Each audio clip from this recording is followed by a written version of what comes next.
తిరుపతి జిల్లాలో అమానుష ఘటన వెలుగులోకొచ్చింది. సచివాలయ ఉద్యోగి పోక్సో విజయరామయ్యపై పోక్సో కేసు నమోదైంది.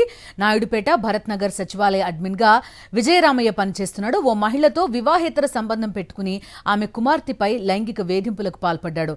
బాలిక బాత్రూంలో ఉన్నప్పుడు తీసిన వీడియోలు తీశాడు ఈ కీచకుడు. ఆ తర్వాత బాలికను బెదిరించి లొంగదీసుకుని ఘాతుకానికి పాల్పడ్డాడు. విషయం తెలుసుకున్న బాలిక తల్లి నాయుడుపేట పోలీసులకు ఫిర్యాదు చేశారు. దీంతో నిందితుడిపై పోక్సో కేసు నమోదు చేశారు. పూర్తి సమాచారం మా కరెస్పాండెంట్ లోకేష్ అందిస్తారు. లోకేష్. బిందు, తిరుపతి జిల్లా నాయుడుపేట భరత్ నగర్ సచివాలయంలో అడ్మిన్ ఉద్యోగిగా పనిచేస్తున్నటువంటి విజయరామయ్య అనేటువంటి ఒక కీచకుడు యొక్క పర్వం బయటపడిందనే చెప్పాలి.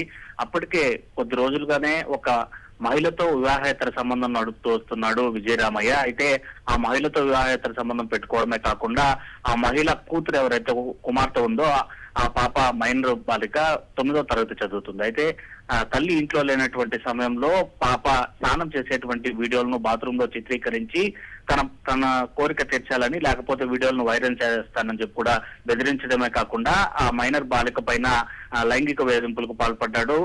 ఇటు బాలిక తల్లికి తన యొక్క రోదనను అదేవిధంగా కష్టాన్ని చెప్పుకోవడంతో ఒకసారిగా కూడా తల్లి ఒకంత ఆగ్రహంతో ఊగిపోవడమే కాకుండా ఏదైతే విజయరామయ్య పైన పోలీసులు కూడా ఫిర్యాదు చేసింది. దీంతో విజయరామయ్య యొక్క బండారం మొత్తం బట్టబయలైంది. వెంటనే పోలీసులు కూడా కేసు నమోదు చేసి ఆ రకంగా ఎఫ్ఐఆర్ కూడా పోక్సో కేసు నమోదు చేసినట్లుగా కూడా తెలుస్తుంది. మరిన్ని అప్డేట్స్ కోసం ఛానల్ ను సబ్స్క్రైబ్ చేయండి. నోటిఫికేషన్స్ కోసం బెల్ ఐకాన్ పై క్లిక్ చేయండి.